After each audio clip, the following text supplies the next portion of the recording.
Nicole, thank you very much for that lovely introduction, and thanks for everyone for attending this, I don't know what number she said, in this very cool lecture series, but it's going to be quite a few. Yeah. So today, as you all know, we're going to talk about penguins, and this talk is going to be broken up into several sections. I'm going to first of all talk about the different kinds of penguins, why penguins are penguins, and a little bit about their history. And then the second part will be more of a travelogue. One of the best places in the world to see a lot of penguins is South Georgia, and this is a picture from I took in South Georgia, and we'll get back to this later. So first of all, most of us, when we think about penguins these days, think about this. And we may have some people in the audience who know the names of these penguins. Anyone want to yell out a name of any of the penguins? Happy Feet? Skipper? Okay. And who's this guy? Right? It's Mumbles, isn't it? So, being of a different generation, my first encounter with penguins was this book. I don't know whether anyone remembers this, Mr. Popper's Penguins. And I thought we'd just sort of start, we're going to go through the different kinds of penguins, and we're going to answer the question, what kind of penguins did Mr. Popper have? I'll be using this drawing a fair amount, and this is just, I'll explain it all later, but this is the 18 species of penguins in the world. And as it turns out, they're more or less arranged in the same order down here. So what I want to do is go into the different ones. These two, the emperor penguin and the king penguin, are known as the giant penguins, and these are a cold water penguin. There are other things about them that are unique in the penguin world, and that is, which, if any of you have seen March of the Penguins and umpteen David Attenborough specials, we know that they incubate their eggs on their feet. What might or might not have been talked about is the fact that there is a fold of skin. If you think about it as a kangaroo pouch that's upside down, because it goes in the other direction. So both these penguins have that, and they have only one chick at a time. There's something else about these penguins and another group. Notice the yellow on them. I'll get back to that. This group of penguins is called the brush-tailed or the stiff-tailed penguins, and for a penguin, they've got quite a long tail. These are also a cold water penguin, and they do make a kind of nest. Sometimes it's some trampled grass. Quite often it's just a ring of stones. And one thing that I had a lot of fun doing on the Falkland Islands was just a bunch of us sitting on rocks watching the gentoo penguins, these ones, and they just went around stealing each other's rocks all day long. And if you think about it, it's a nice amusement while you're waiting for the eggs to hatch. The other thing that's fun about these guys is that, like all penguins, they are fantastic swimmers. But these ones do a lot more of this porpoising, which means that they jump out of the water, breathe, and go right back down. The giant penguins can do it, but they're not inclined to, whereas these guys do it all the time. And we saw gentoos swimming like 3 days away from land, and they would just go all around the boat doing this porpoising, which is great fun. Again, they have 2 eggs. This next group, known as the Crested Penguins, cartoonists love these guys because of the plumes coming off over their eyes. They're very expressive. They also have 2 eggs, but one thing that's interesting is one of their eggs is much bigger than the other one, but by the time they grow up, the young penguin chicks are the same size. So it's actually very odd in the whole bird world. Now, one thing I wanted to talk about is there's yellow on these and on the emperor and the king penguin.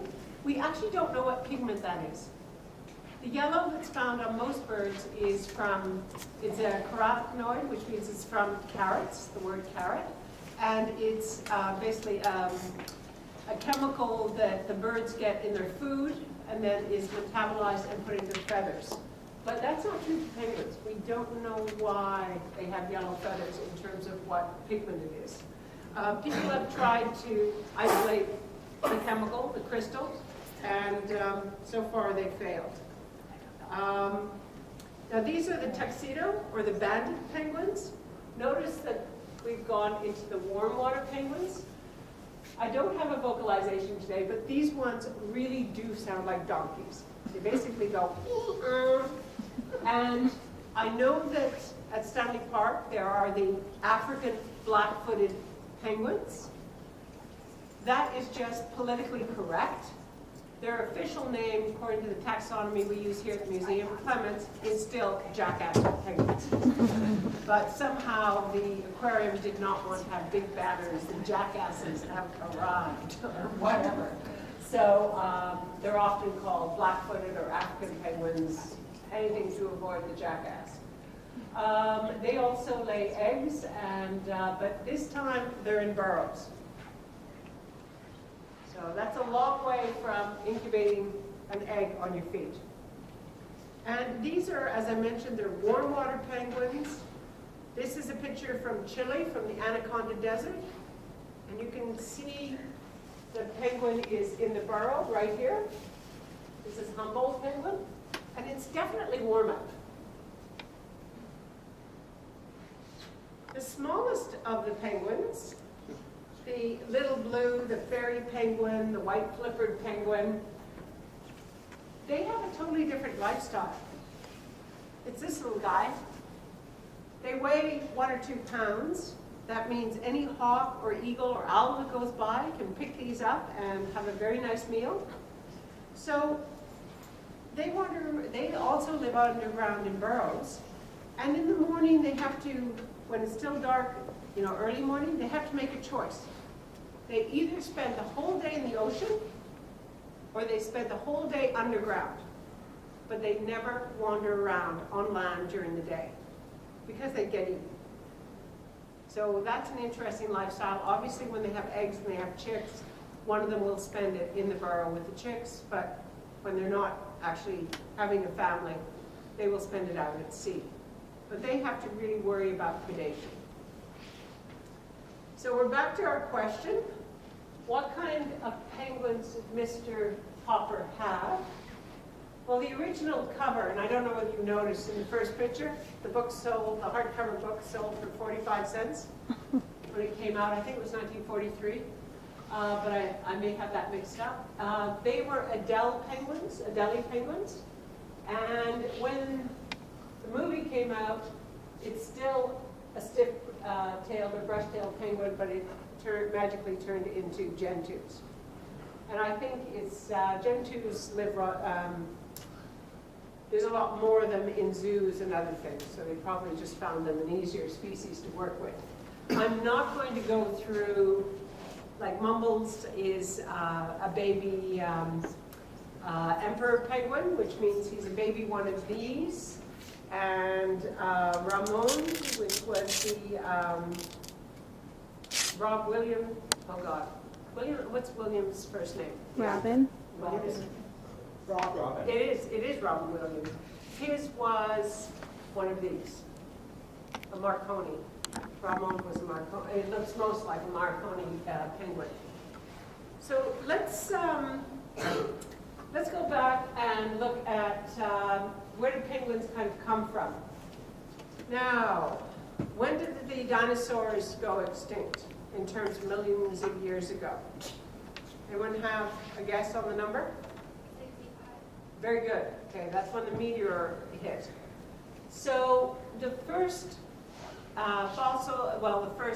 the group of fossils that we have that look like penguins, the first group is this I'm very bad at pronouncing, Hesperornis. And it was around well before the mass extinction, 83 to 80 million years ago. This is not a direct descendant of penguins. there are actually no descendants of this particular fossil around. But you can see that it's very loon-like and very penguin-like. So after the mass extinction, we do have, from New Zealand, where there's an awful lot of different fossils, there is a direct relative of the living penguins about 62 million years ago.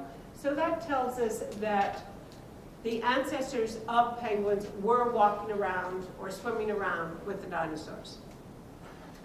And then there's quite a few species that we no longer have in this, because there was great radiation of penguins 42 to 36 million years ago. And then they really drop off from the fossil record. Why? Well, the answer's kind of fun. The reason they drop off is that's when the whales and the seals start appearing in the fossil record. So the thought is that, the current theory is that basically competition for food with whales, seals, and also there's a very good chance that whales and seals decided penguins made for a very good meal. So that is still true today in terms of leopard seals, killer whales are very happy to eat penguins. So the great radiation of penguins which occurred in this era tapered off, and we end up with our modern penguins. One thing that often we don't think about is when the dinosaurs, both the aquatic and the land ones, basically went extinct, it meant that we had an awful lot of land niches on Earth that were not populated by a major group of animals. So the mammals and the birds really took off after the dinosaur extinction. So a bit more on this, and in terms of penguin bones that have been aged using radioactive carbon techniques, the oldest group is the emperor and the king. And they've been with us for about 40 million years.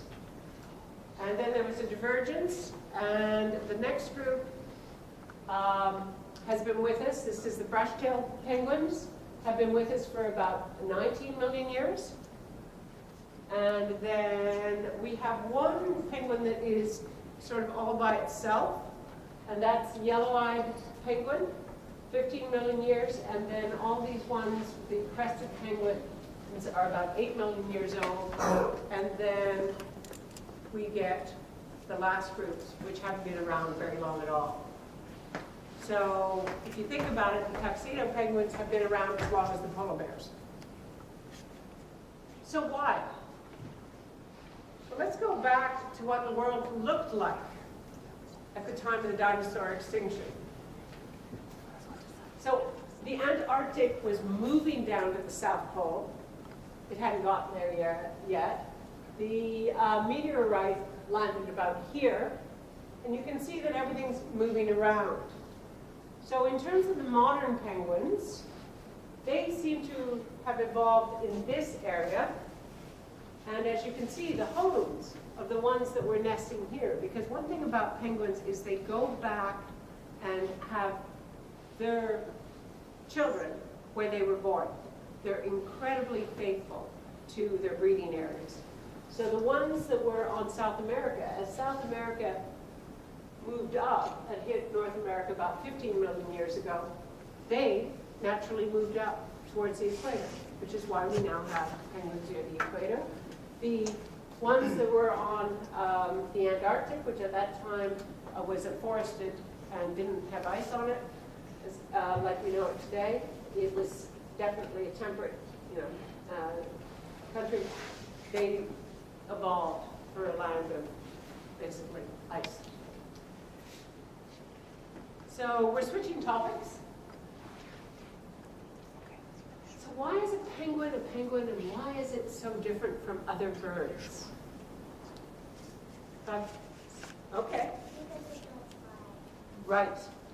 Okay, so let's think about penguins when they're moving around. right? They kind of shuffle. What else can you think about that's different about them? Yeah?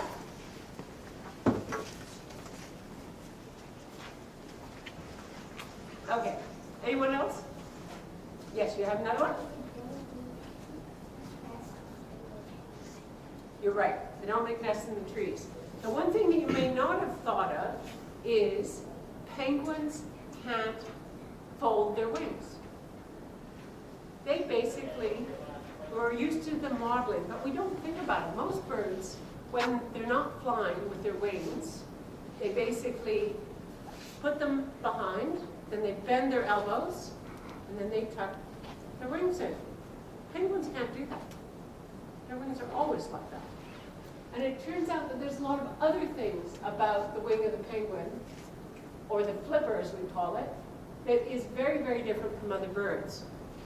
So the answer to why penguins are so different from other birds is basically their flippers or their wings or their arms, whatever term you want to use.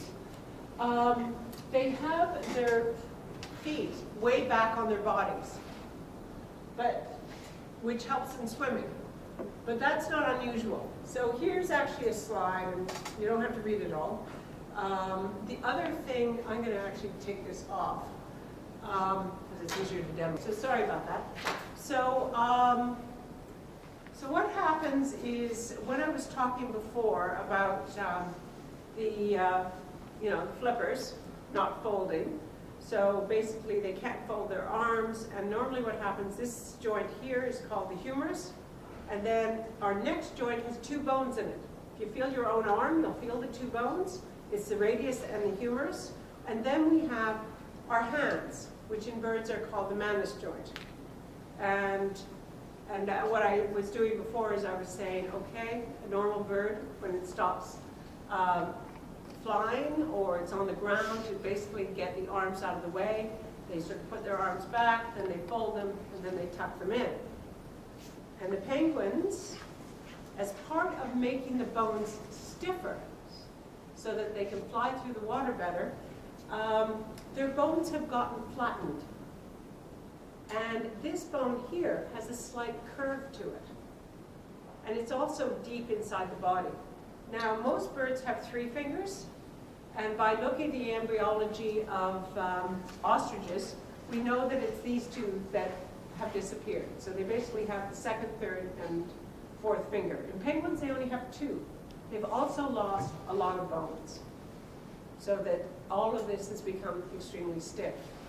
So their bones, and like loons, their bones are solid. Most bones in birds are hollow, so that they're lighter and they can fly.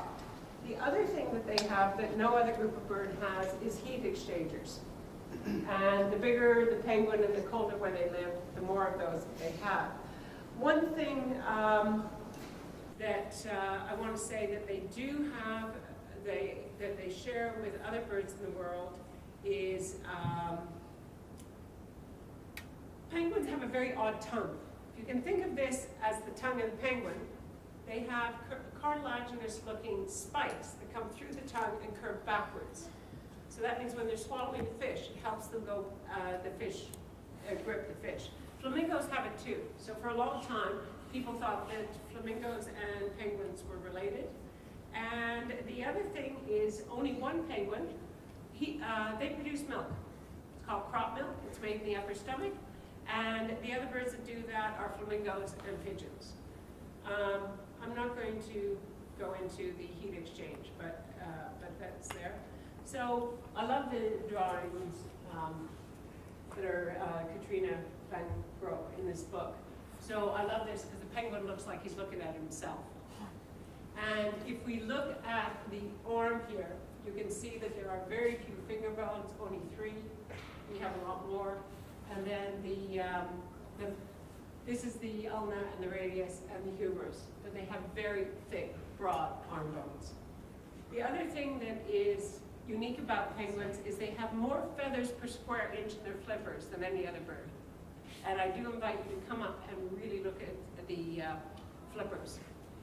Each feather is also different in that it's mainly shaft. And about the tail feathers of penguins, which is very unusual, is half the feather is actually inside the body. So the quill is incredibly long for the length of the feather. In fact, it's equal to that. So all this business about feathers in penguins results in the fact that they look rather silly when they're molting. Do you agree? Okay, so they have 3 layers of feathers, and they have to change them, because all feathers have to be changed because of just wear and tear. And also, penguins have to stay waterproof. So during the time that they are molting their penguins, which takes 2 or 3 months for a king penguin, they go onto land, quite far in from the beach, and they don't eat, because they can't go for a swim while they're losing the feathers. So they just hang out. And I'm really into feathers. I do feather forensics, which means identifying feathers in artifacts at the Museum of Anthropology and also from plane engines. So I'm just into feathers whenever I travel. And one thing about being around penguins is there was feathers everywhere. This is feathers on the water, just feathers in huge piles, because these penguins are there, and then the feathers, when the wind comes up, you know, instead of the cottonwood tree pollen that we see floating this time of year, it's feathers, or the petals from the trees. And that's a single feather on actually the down of a young penguin. Some penguins look different than other penguins. They're all king penguins. This particular one is missing one of the melon pigments. And melon is what we think of as when we go outside and we're getting a suntan.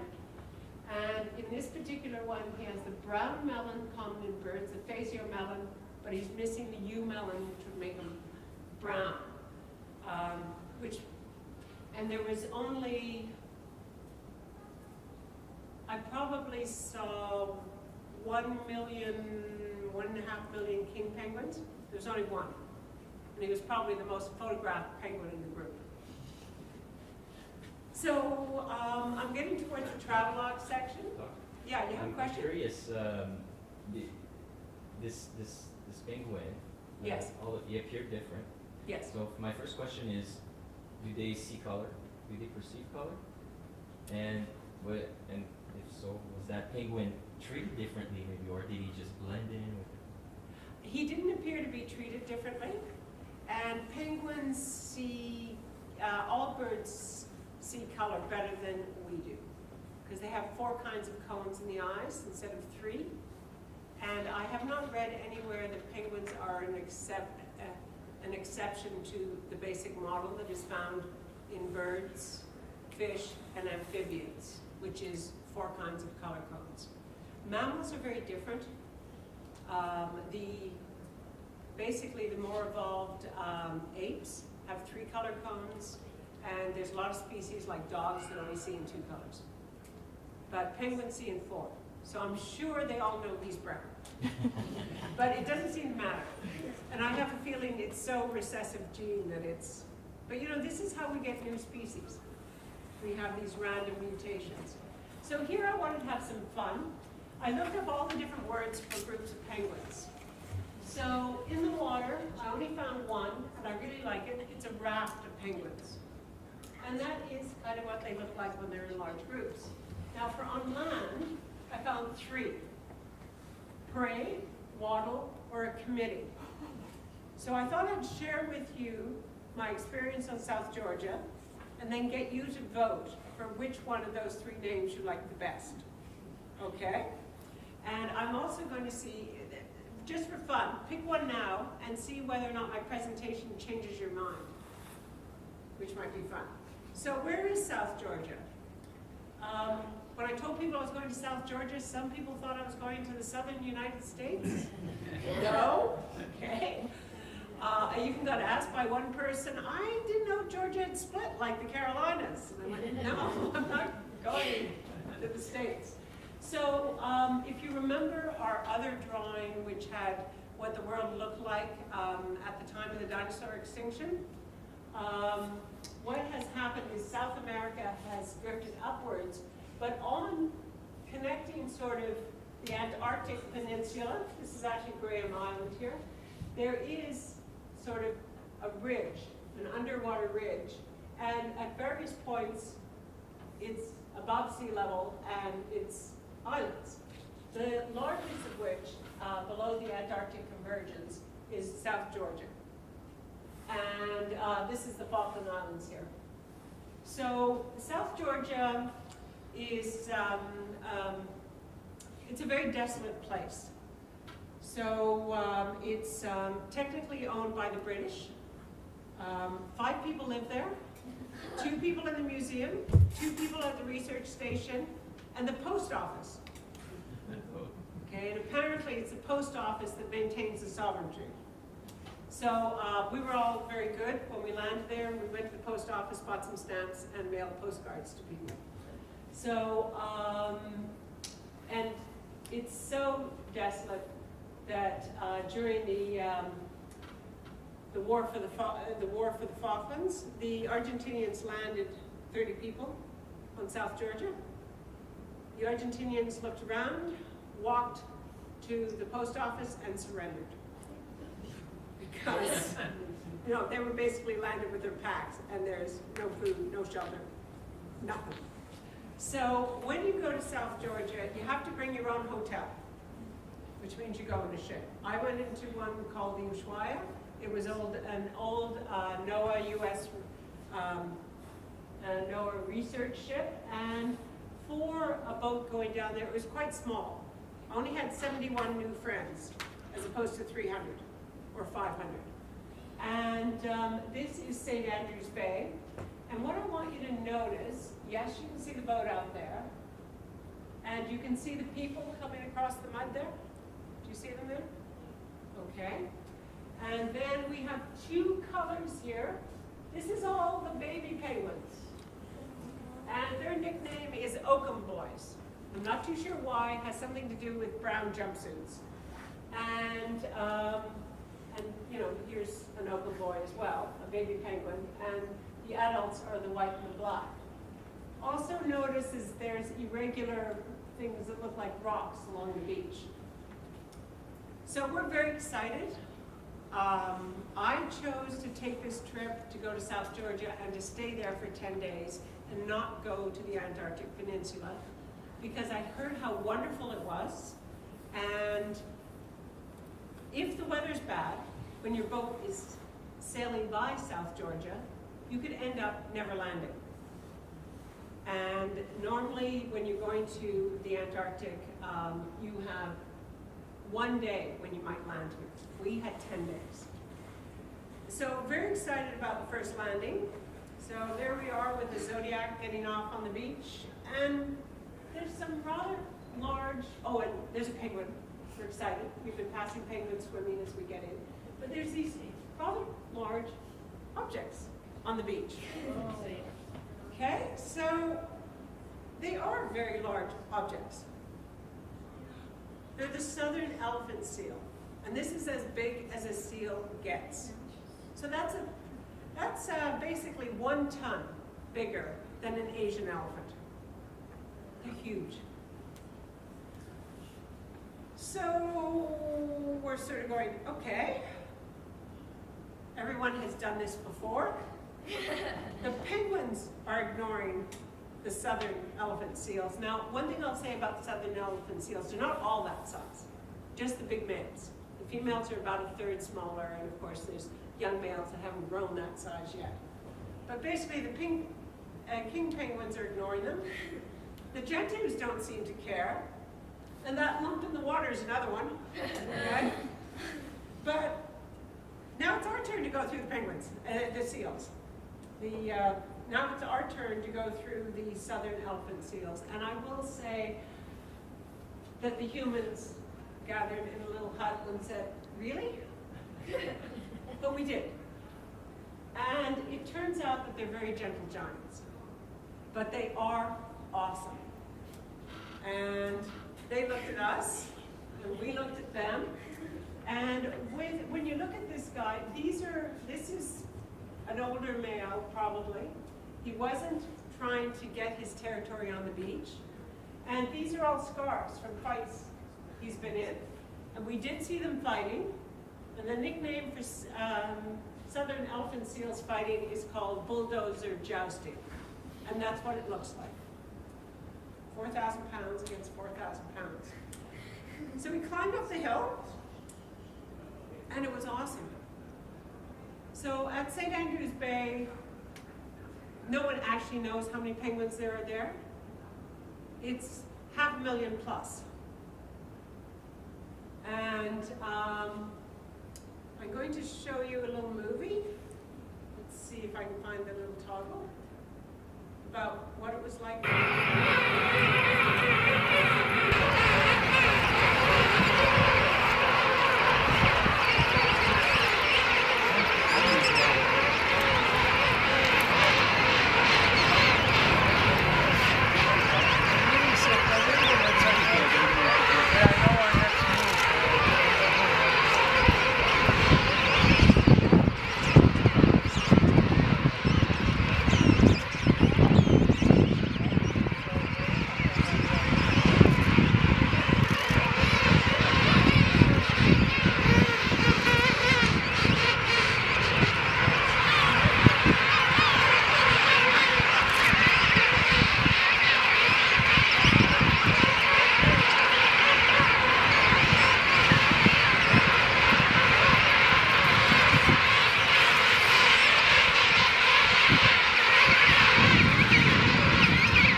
There's something amazing about South Georgia.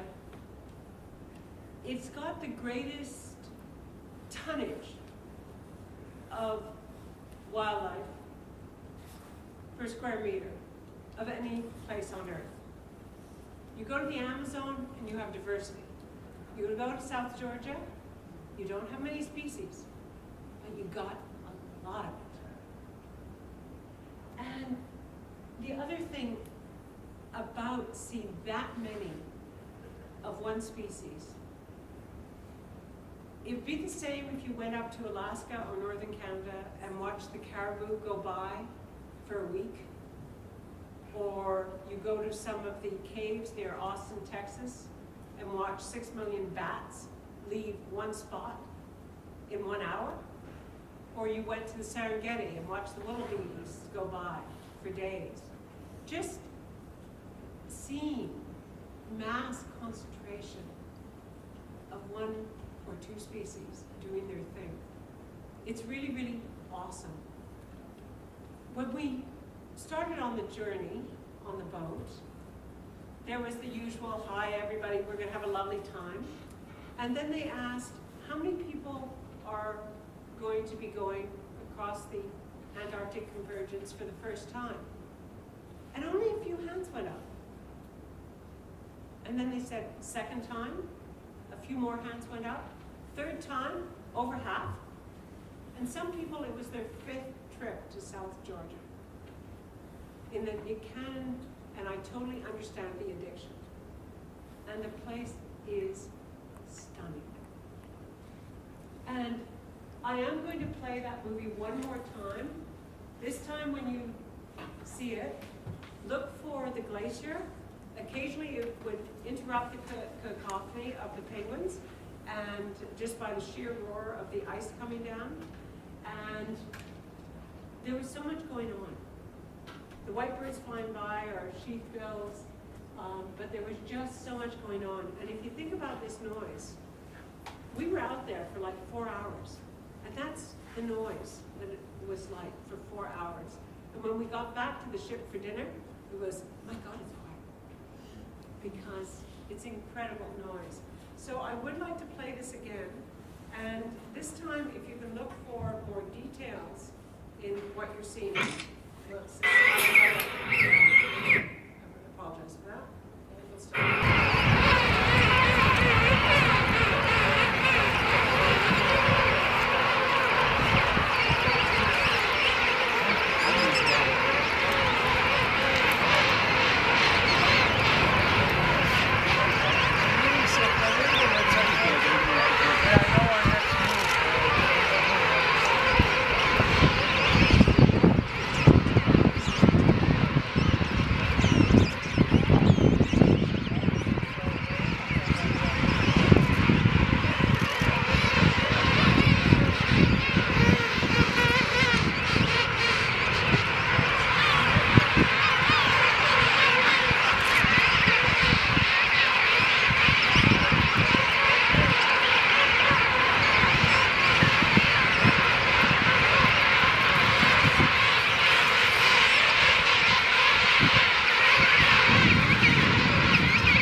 hanging out.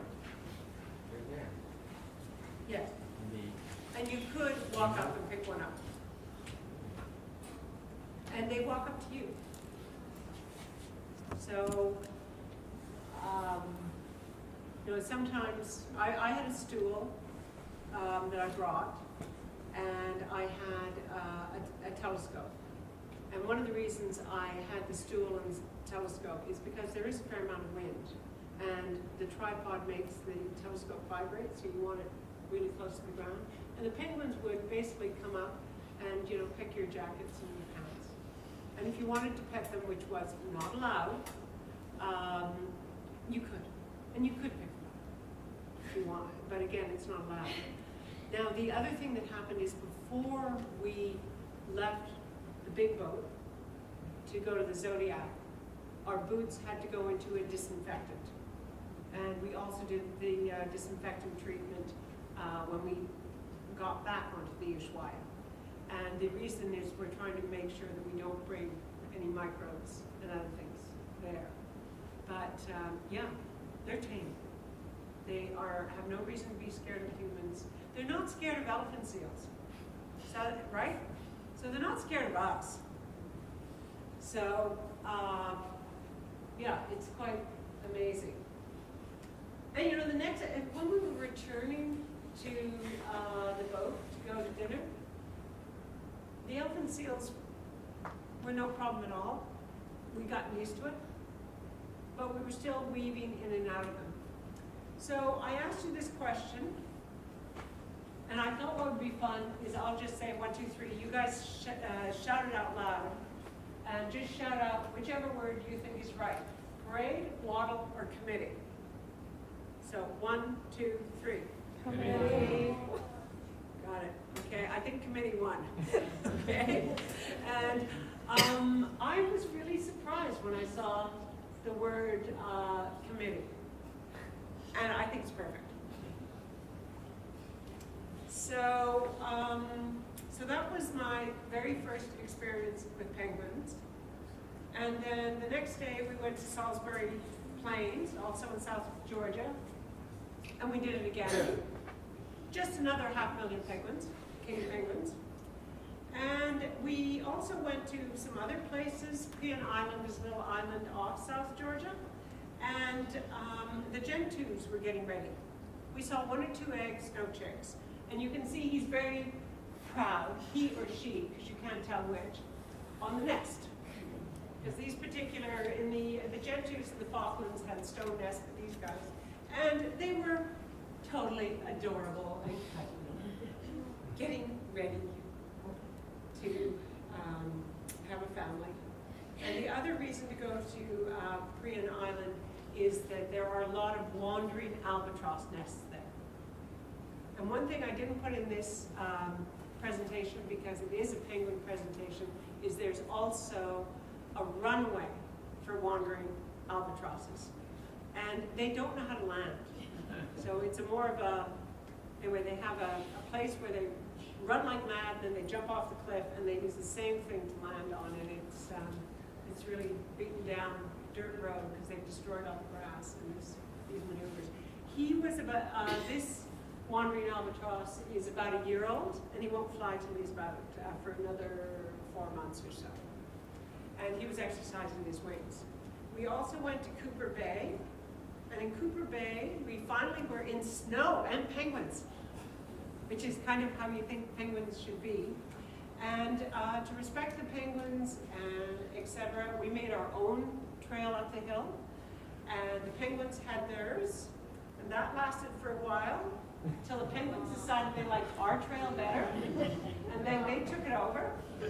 And some people got out their cross-country skis, and John and Gloria, they got out a kite.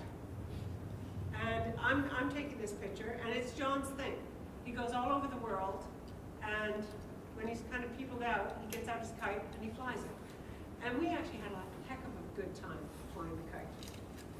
And we did it on Falklands too. And then we were an incredible lucky group.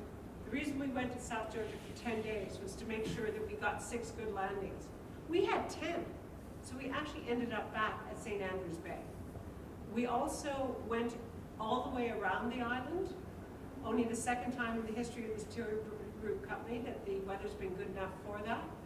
And it was awesome.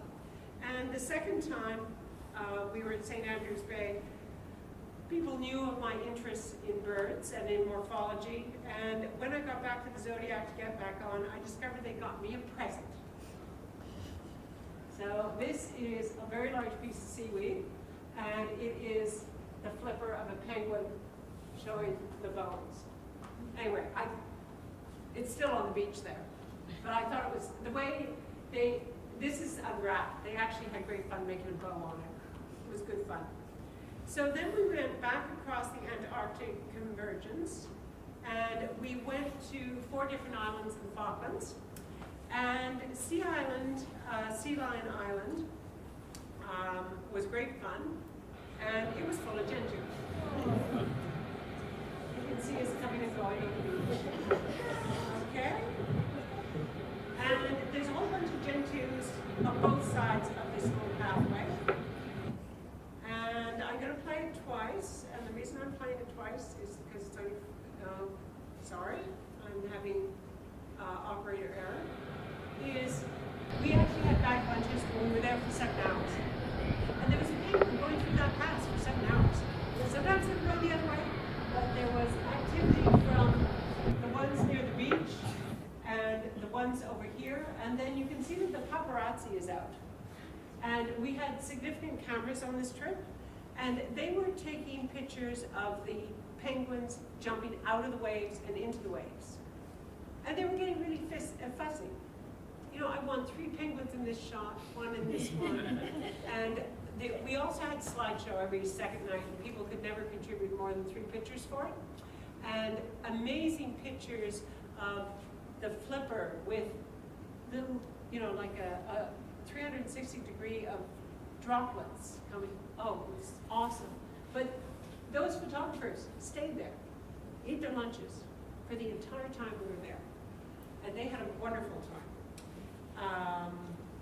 I went to the other side of the island. It was, most of our hiking, we did do the Shackleton Walk, was very steep and slippery. And when we got back to the Falklands, we could finally stretch our legs. So I was with the group who went for a walk. We went to New Island on the Falklands. And here we have the Marconi penguins. So this is the same as Ramon and Happy Feet. And notice that this is a cormorant, known as a Blueeyed Shag, and he looks a lot like a penguin. If you're not looking, if you look at it quickly. And all the birds are kind of there together. These are black-browed albatross, and their nests are made out of mud, very much like a flamingo pot, and everyone's just hanging out. So the Marconis are nesting, and the albatrosses are nesting all together.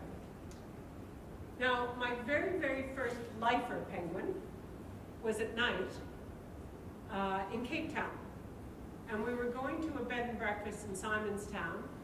And it's a weavy, if you think of the road in West Van on Marine Drive, it weaves around the houses and the beach. And we went around one corner, and there's this lovely golf course with a putting green and a flag and a penguin on the golf course. So that was my lifer at night. And we did go to the colony, and we also went out on a pelagic, so I saw them swimming as well. And these, again, these are temperate water penguins. It's not terribly cold, and they are burrowing in the ground.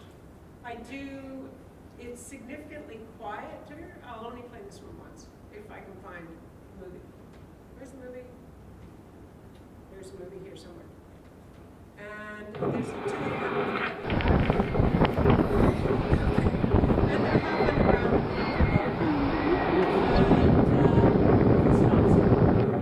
So this is a chick. And the rest are adults. And last but not least, if you go to the Galapagos, which is on the, basically the equator, I had the great pleasure of swimming with penguins, this is not my shot, at Bartholomew Island. And they whizzed by. And that was a lot of fun. So, anticipating some questions, how many penguins have I seen? 10 out of the 18. And then the other question I'm anticipating is how many are there here at the Beating Museum? And the answer is 11. And the one that is not on the table here is we have the egg of the yellow-eyed penguin. But I have not brought that out. So we have a total of skins of 10 species and then an egg of another species. Anyway, I want to thank you very much for coming to this talk today, and I'd be very happy to answer questions.